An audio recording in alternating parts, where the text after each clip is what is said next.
I'm Nikolai. I'm based here in Berlin, so this is kind of my office, quote unquote. And it's always super nice to have so many people attending these talks. Unfortunately, today we're going to be talking about AI again. I think everybody's already sick and tired, but I'm going to be doing a slightly different take on it. We're not going to be talking about LLMs nor anything like that. Well, a little bit. This somebody's phone? I don't know. We're going to be talking about multimedia AI. So images, 2D, 3D, videos, and so on, but not in the context of generating them for shits and giggles, pardon my French, but in general how to host them from the perspective of open models, paid models, model gardens, all these closed platforms and open platforms, and what are your options. So this is the agenda. I'm going to try to be more or less fast because I have my 10-month-old daughter waiting for me somewhere here in the office. So if you hear her crying, it means I have to speed up. So yeah, we will define the problem that we're trying to solve, see what are the commercial and free options. Then we're going to move into something called multi-tenant environment for non-multi-tenant tools. And I will explain in a bit what that is. And then we will look into some architectures that we've developed for GKE or any Kubernetes. So it doesn't have to be GKE per se, but GKE Autopilot is a really cool tool because, well, you don't have to manage it. And also something called Agones, which is a specific, it's a custom resource definition on steroids for managing gaming workloads. And also Cloud Run, which is kind of like Knative, but managed by Google. So you throw a container, and it's a runtime for containers. And I will have a little demo for you. So first and foremost, problem definition. Who here is hosting any models themselves, by the way? Anybody is doing something? Okay. I'm going to try to make this a little bit interactive. So how do you host them? Do you host them in the cloud? Do you host them on your local machines? Do you have some on-prem? How do you do it? Local machine? So you have a beefy GPU? Yeah. Okay. Anybody doing something different? Probably not. Okay, so the problem that I've seen with local development and local deployment, and I do it myself also at home, I have a beefy GPU, it's that you have to invest into a fairly expensive GPU. I have a 5090. Luckily, I was able to snatch one at MSRP because I sold the previous one, but it consumes a lot of energy, and I cannot play my Battlefield while I'm running something like, I don't know, Stable Diffusion and so on. And this is a big problem because you cannot really sub-allocate some part of your GPU to do something like playing and also doing, let's say, I don't know, running some diffusion models. Of course, it doesn't scale really well because there are models that are consuming, I don't know, 90 plus gigabytes of memory. There are some solutions for it, especially with the new Ryzen CPUs 395 plus, because it has a shared memory with RAM, so you can go up to 128 or 256 gigabytes. Possible, but also very expensive. Then, of course, there is a maintenance overhead, and I don't know if you ever tried to run any models locally and then start to install CUDAs and all the compatibility of NVIDIA drivers, and then the Python versions, PyTorch, and so on, and then you want to kill yourself.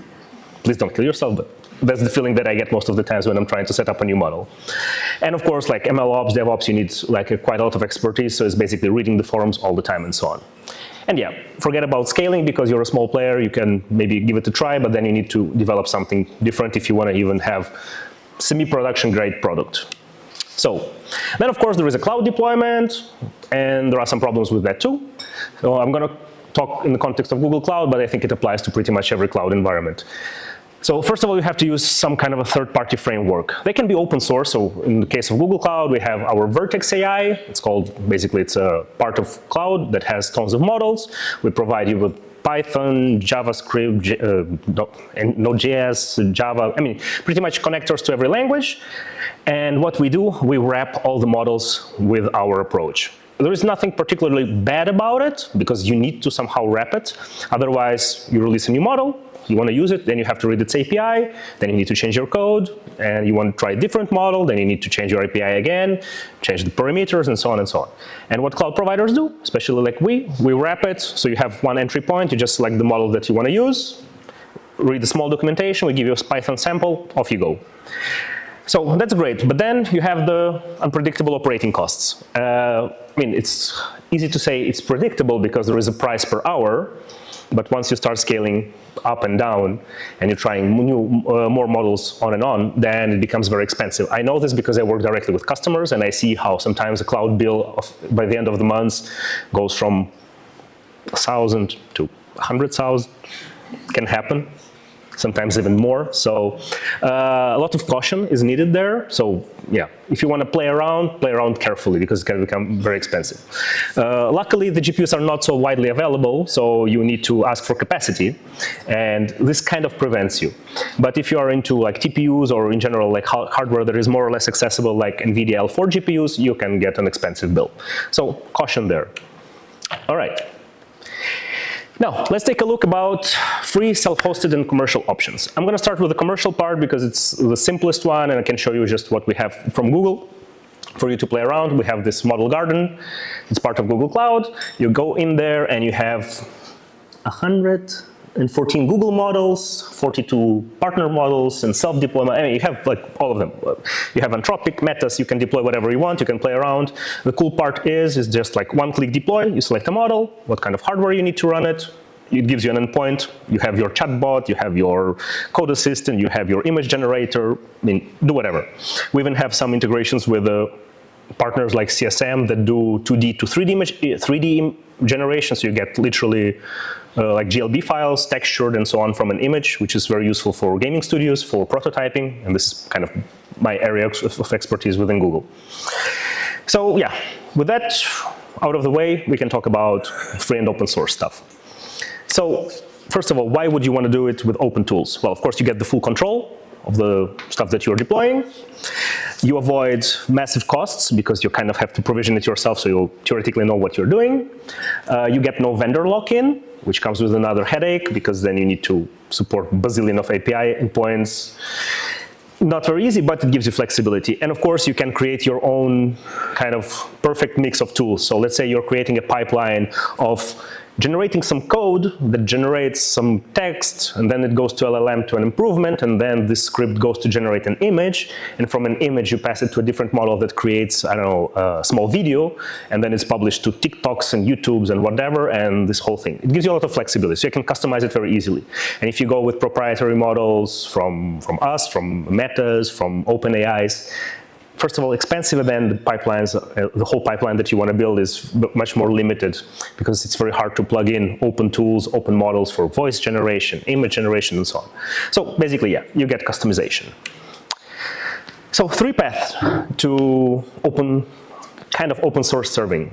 So let's take a look at the all-in-one platforms, which is Kubernetes native powerhouses for production, as it's called. So first one is Kserve. Anybody knows Kserve? Okay, one person, lovely. So it's kind of a standard for model inference on Kubernetes, and it can handle autoscaling with GPUs really well. It's part of Knative Foundation to a degree. You can check it out. It's open source. It's been here for ages. It had a different name before. I don't remember how it was called previously, but very well-known project. Then there is the Seldon core. I think it's a little bit more of a commercial option. So it is open source, but if you want to use it for commercial purposes, you need some licensing. Anyway, it's also available through all the marketplaces. You can install it, and you can also deploy it on your local Kubernetes cluster. And it's quite good for very complex workloads. So if you want to start serving any kinds of models on top of Kubernetes, this is I would say, 2 main ones to look at. Then we have specialized servers, and this is where it slightly differs from, let's say, holistic models overview. So this is more like LLM specific, but also very important. So the TGI one, this is from Hugging Face. It's a very high-performance server that uses a lot of clever trickery to allow you to serve an LLM to massive amounts of people. So it has very clever caches. It knows how to do a lot of shortcuts to serve LLMs like Google does with Gemini, like OpenAI does with their ChatGPT and so on, to very large amounts of requests. Because if you run it like on 1 or 2 or 3 machines, to parallelize it, to flow everything to one place for all the checkpoints, for all the in-memory history of chats and so on, sessions, it's almost impossible to do it on your own. So TGI is one of the things to look at. The second one is the open source library called VLLM. It's very, very famous. It supports vast majority of hardware. It even supports our Google's TPUs recently. Definitely worth taking a look. It's very easy to deploy. And if you need the absolute maximum throughput for LLMs, VLLM is the way to go. And then you have, of course, the framework serving. So basically, if your model is written in PyTorch, or if it's written in TensorFlow, then you have native solutions from them. They're official kind of ones. They expose either gRPC endpoints or REST API endpoints. And this is the way to tweak it as much as you want. So it's basically for teams who have either TensorFlow ecosystem or PyTorch ecosystem, so to speak. So there is basically what you're using for your model development, can be small model, doesn't really matter. You want to serve it, these are the libraries for you to look at. Now, the third category, and I think this is the most relevant for people who want to experiment with stuff, is the user-friendly local tools. So these you've probably heard about, at least some of them. Ollama is very popular. You just apt-get Ollama or whatever for your platform, I don't know what's. It supports, of course, Macs and Windows and whatever.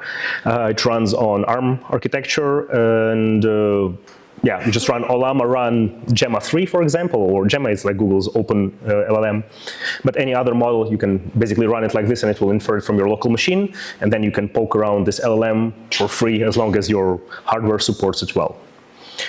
Then you have local AI. It's a drop-in replacement for OpenAI API to run locally. So it's a single binary, serves LLMs, something like, and image generation like Stable Diffusion and others too. And the last one here, and I was told it's a little bit outdated, it was for image generation. It's already slightly from a year or two ago. Stable Diffusion Web UI by somebody called A1111 on GitHub. Now it's been superseded by something called Forge UI. Anyway, it's a fork which is being more actively developed. It's for serving diffusion models, mostly generating images, some videos and so on, but also dependent on the hardware that you have and all the PyTorch versions and all the CUDA drivers and all the insanity. So yeah, these are like kind of the tools that you might want to look at. So just to summarize this bit here, for production, for LLMs, you have Kserve or with TGI or VLLM. For images, you can use something called BentoML and deploy it on Kserve or Seldon Core. For simple self-hosting stuff, you have Ollama or local AI or Stable Diffusion UI or Comfy UI. All these tools are available for, yeah, most of the MacBooks run them more fairly okay. Windows machines with GPUs run them okay. Even if you have a CPU or like integrated Intel graphics card, it can be slow. As long as you have enough RAM, it should load most of the models, but then expect to wait a lot of time. And yeah, then you have MLflow for model registry, the open kind of model registry. Of course, you're free to use the ones from Google's and so on, but yeah, it's for managing your models before deploying them. Very quick overview. I'm not going to go deep into this table because I don't think it's really worth it for like read through it. You can take a screenshot of it or take a picture of it and so on. But this is basically comparing where something like VLLM is better or worse than, for example, something like Ollama, and for which use cases it is using those. So which is an ideal hardware and where it's not. By the way, are we sharing the presentation later with the group? I don't know how this works with GDG. If you wanted to send us a link, and I would say you can. Okay, yeah. If somebody wants, then we can definitely share it. All right. So now let's talk a little bit about multi-tenant environments for non-multi-tenant tools. So first of all, what the hell does this mean? Who here has used Stable Diffusion UI or Comfy UI or anything like that? Okay, 1, 2, 3, okay, 3 people. So what it is, imagine kind of a stateless application without any login that runs on the web. So basically you just open it and there is no user session, there is literally nothing. It's just a web application that runs in the browser and you do there whatever you need to do. You close it, you come back, everything is there. You open it on a different computer, it's there. Your cousin opens it, he sees your stuff, somebody found your URL through a crawler, go there, they can see everything. So basically it's not meant to have multiple sessions and multiple users. And the vast majority of these tools for AI being it Stable Diffusion UI, being it Comfy UI, being it whatever for generating sounds from Meta, all these like tools. I'm going to show you what I'm talking about. Something like is the Stable Diffusion UI. So let me show this. Probably, hopefully, seen something like this somewhere, at least in some tutorial, somebody on YouTube doing something, I don't know. So UI is like this, where you select the model, you select the parameters, you write your prompts, and it generates audio, video, text, code, doesn't really matter. So, whoops, apologies. I screwed up. Did I cancel everything? Excellent. This is really what I wanted to do. Attempt number 2. So this is what I mean by single tenant. And I was like, how can we fix this? I mean, there are a lot of, so basically what I do, I work with the gaming studios, and mostly like Nordics, EMEA, AAA, AA studios with hundreds of artists in those studios. And all of them don't want to use proprietary tools, so they're using these open tools. And they're like, but it's a pain in the ass, so we either have to install it locally somehow, somebody has to come, install Nginx, put it here, then we're sharing things through Google Drive or Dropbox and so on, and you're like, guys, you're like AAA organization, what the hell is going on? And we sat down and we tried to find a way to transform the single tenant tools into something called multi-tenant tools. So basically put a login in front of it in a transparent manner and create storage for it and make it scalable either for one artist that wants to work on a Saturday or for 100 that want to work on Monday, Tuesday, and so on. And this was achieved with something called Agones. So this is an add-on for Kubernetes. It allows you to scale your containers not based on load, not based on anything, based on the metric that you define, which is usually, I just need one more server. You just tell it, hey, allocate me 10 more and give me a buffer of 2 or 3. This is useful for game backends, so for online game shooters. Imagine, I don't know, Battlefield, Call of Duty. Every server has, let's say, 100 players. Once you reach those 100 players and new match needs to be started, we need to allocate another server. So this does not scale based on CPU usage or memory usage or anything like that. It's scaling on the logic of the game. So we thought, maybe we can use it as a logic for scaling the amount of containers for the users that want to use them. So let's say I'm sitting in the studio, I want to use Comfy UI for creating my video workflows. I open a URL, the system checks, hey, there are no containers for you. I'm going to spin up one container. So we issue a request via HTTP behind the scenes to Agones on Kubernetes. It spins up a container with my workload. Thinks for a little bit. Load balancer asks me for my username and password, which is from Google, so basically our identity-aware proxy. I log in. It sends a cookie with my ID. I'm in the system. I have my own container with my own GPU to do whatever I need. And then we did something a little bit more clever. I will show you in a second. But then it shuts down when I'm done, and no more paying for unnecessary hardware. And all my data is saved in some network storage drive. So quite clever. We can spin up and down based on super simple logic of the amount of users that want to use it, internal users, and scale it down when it's not being used after, let's say, 15 minutes. So just a very brief note, I'm using this on GKE Autopilot, and for those who don't know, it's the same Kubernetes, but just managed by, the nodes are managed by Google. So you have access to everything, except for privileged pods to a degree, and all the nodes are being managed by us. You just define how much memory you want, how many CPUs you want, and what's the container. Off you go, that's it. The difference is that the billing is done by the CPU and memory usage instead of being done based on the machine that you're allocating, which, in my personal experience, usually is cheaper than the standard way. Because if we look at the global stats that I have access to, at least from my customers, average cluster utilization is around 40%. So 60% is being paid for and not being used. It's kind of, without a pilot, that does not happen. Anyhow, another cool thing about running this on top of GKE, any kind of workload, is that we have image streaming. And as we all know, the models, especially video models and image models, are in 10, 20 gigabytes plus size. So if you want to start experimenting with, I don't know, I want to try 2 image generation models, I don't know, Flux or Stable Diffusion or whatever, we're talking about 40 gigabytes of downloads of some checkpoints. And if you create an image with that, plus the base NVIDIA image is also like 10 gigs or something, it's insane. And if you package it all into one container and you want to scale it up and down without image streaming, you can go and have a nice latte until it starts up. With image streaming, it's much faster.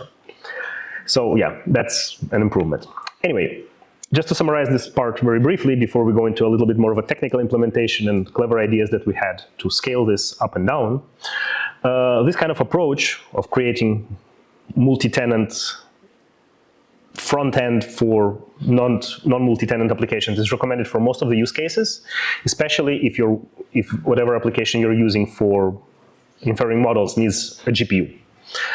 Because it gives the same experience as on your local machine. It just runs in the cloud or somewhere, I don't know, some colocation server, doesn't really matter, and you get the same experience with just a simple I log in, I log out, and it just spins up and down the hardware. And this is all done, by the way, with open source tools. I will share the repository later.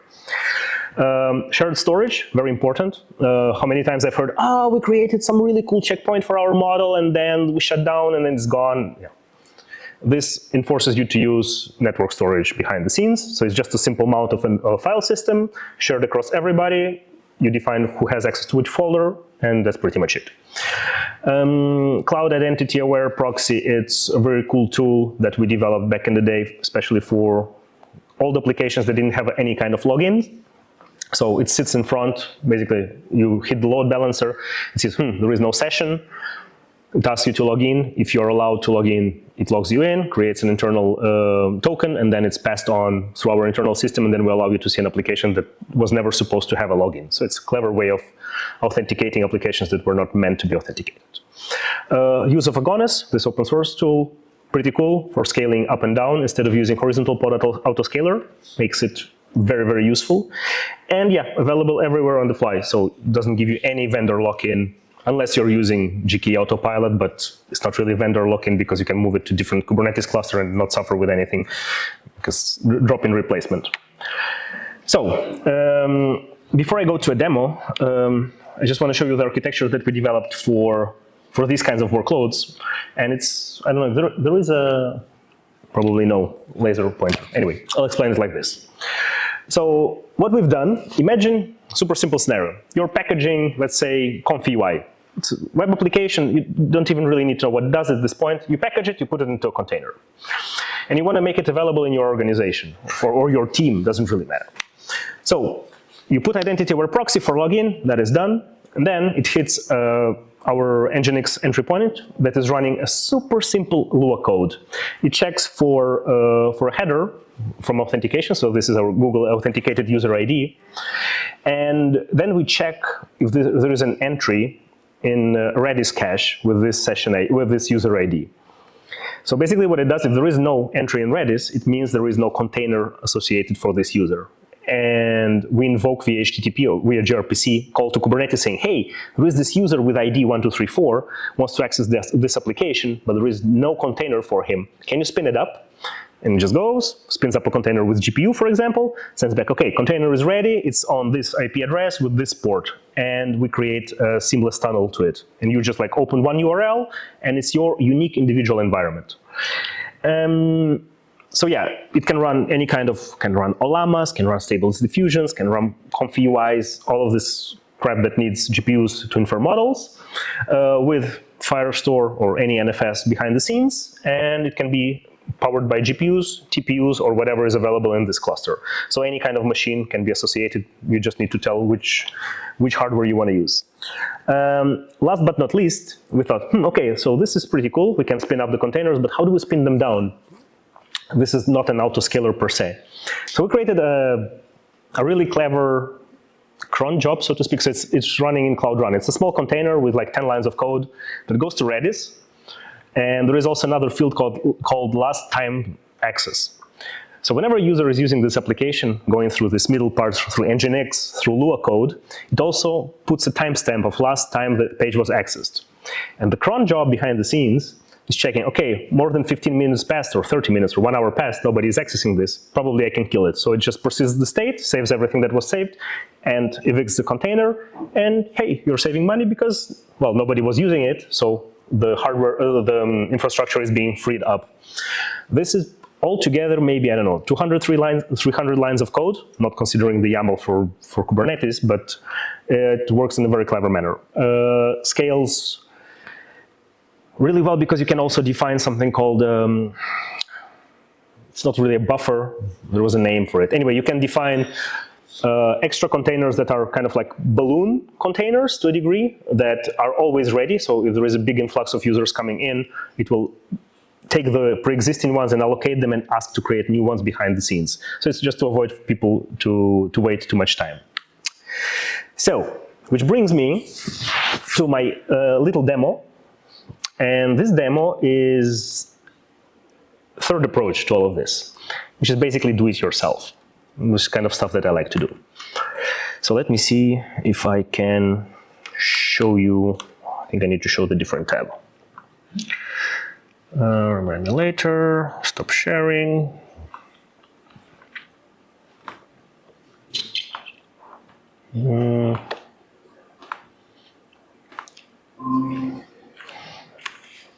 Very cyberpunkish.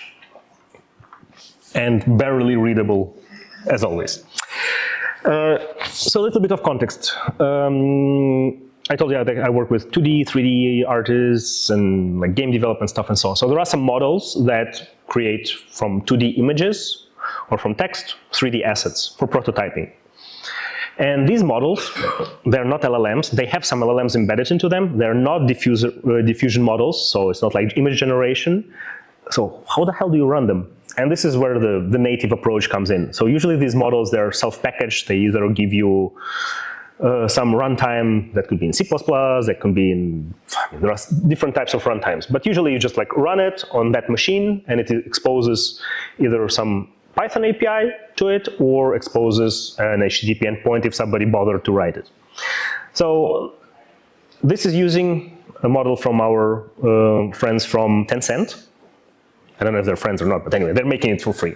It's a Hunyuan model, and I packaged it in an interesting manner, so it takes some time to generate stuff. And a lot of people are trying to poke this NPI endpoint, especially if there is a studio, so it starts to bottleneck and then GPU runs out of memory. So what was done? It's using a queuing system. So I'll show you what it does. It's a mix of 2 or 3 models here. First of all, I'm gonna write a prompt to generate something, I don't know, Berlin bear, low poly, with a red hat, something like this, because Berlin. So now it sent this request to Gemini to improve the prompt for generating a nice 3D model. Just the prompt. So it's going to improve the prompt and going to show you the text that it thinks would be better to ask for an image generation to work. Okay, so it enriched my prompt through our Gemini endpoint. It doesn't matter, it doesn't have to be Gemini, I'm just saying it's using like a kind of an agent. I hate this word agent, but it's an agent that just takes my prompt, sends this to an LLM, and LLM improves the prompt, and then this big prompt that you can see here that it created out of my 7 words was sent to an image generation model, and it created just an image. This is just an image. There is nothing particularly interesting about it, except for, well, it's a bear with a red hat. And then I want to transform this into a 3D thingy. By the way, this is a Python application available on GitHub for free to take a look if you want to get inspiration and so on. Let's say 5,000 faces, and we're going to use Hunyuan 3D model, and we're going to generate the texture. So I'm going to convert it to 3D, and what is happening behind the scenes, and I will show you, hopefully. I'm going to share my whole screen. So prepare for the infinity. Ah, no infinity. Or yes, infinity. Yes, infinity. Wrong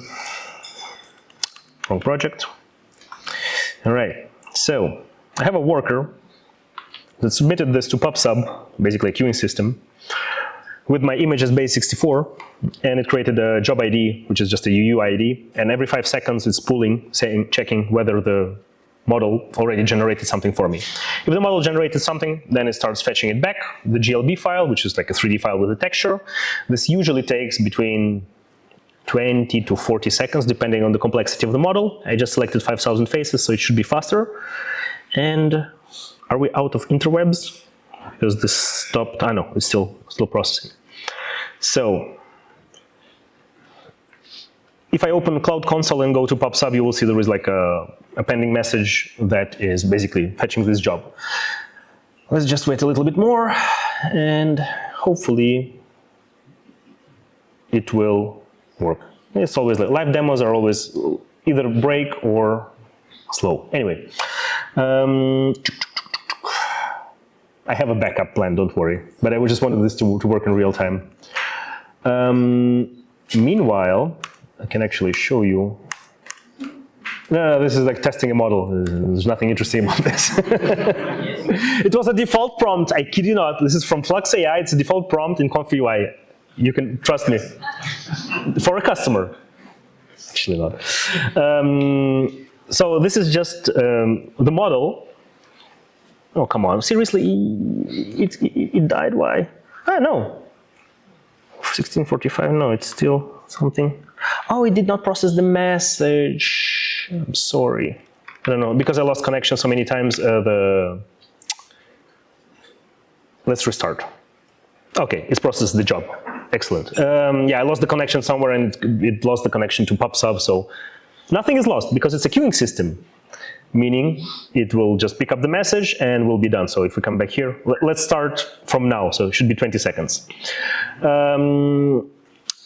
Yeah, the actual model that generates this 3D stuff, this is Cloud Run, by the way. Here it is. It's a containerized version of the model. So I basically took the whole repository, I created a Docker container for it with NVIDIA's base image, with all the CUDAs, SHMUDAs, and all that stuff. And I sent it to Cloud Run with just nothing. So if you look into this, I just say, I just need the GPU and variables as secrets. There is nothing. There is nothing. It doesn't need anything. I just a packaged model. In Cloud Run, being a cool service from Google, I like it a lot. It just gives you GPUs on the fly. They're only L4 GPUs with 16 gigs of RAM. But you can get them on the fly up to certain hundreds without any commits or asking for, I don't know, pre-approvals and so on. So if you have a good reputation project, you can get a lot of L4 GPUs. And they're very usable. So here it is. Here's our bear. It's in wireframe, sorry. So yeah, this is not fake. So basically I took the image. There it is. You can see I'm really manipulating it. I can export it. I can open it in Blender. I mean, this model, for those who actually work with a little bit of 3D, will see that it has a lot of flaws, especially for if you want to do animation with it.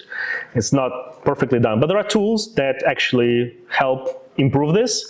Yeah, the texture is expected. UV maps are kind of crap. But for rapid prototyping, studios that want to experiment with certain ideas, they love this approach. They ask, like, how do we deploy this in the cost-effective manner? We don't want to pay per tokens. We don't want to use any third-party APIs. We want to deploy it on somewhere in the Google Cloud and use it in an effective manner. So yeah, Cloud Run and a small Lua/Nginx trick that starts and shuts it down on demand. You're going to be talking hundreds of euros per month instead of thousands and thousands, because otherwise then it just doesn't make any sense. So yeah. Here it is, WebSocket notification, everything fine, the job worked, and I can now shut down this instance. I mean, I have it now forcefully here because I wanted to show you and not wait until it shuts down. But yeah, I can manually scale it back to 0 now, or to 10, or whatever.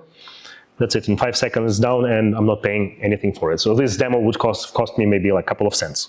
And if you compare it to the price of poking API endpoints of similar models in a commercial environment, pricey. But yes, it again with this. You get the point. And yeah, it generates pretty decent stuff. So if you're working in this environment, like for some reason, some cats and whatever, like some experiments. This was like a low poly test for Minecraft-ish kind of game. So yeah, now what I don't have time today, and it's going to be probably next week at the GDG Cloud, how to take this part of 3D and use it with models like that can transform this into animation with videos and so on, and how those pipelines are also running on open source software with integration to Google Cloud. But yeah, story for another day. So yeah, done. A lot of different approaches. The most, I think, valuable one is either using open tools with Kubernetes or do it yourself and also host it on Kubernetes, because it's usually the most non-binding and flexible way without, like every 3 months something changes and you have to change it to the provider or the models and so on. So that is probably the best approach. All right, and I think there is time for Q&A. So yeah, I see a lot of confused faces, but yeah.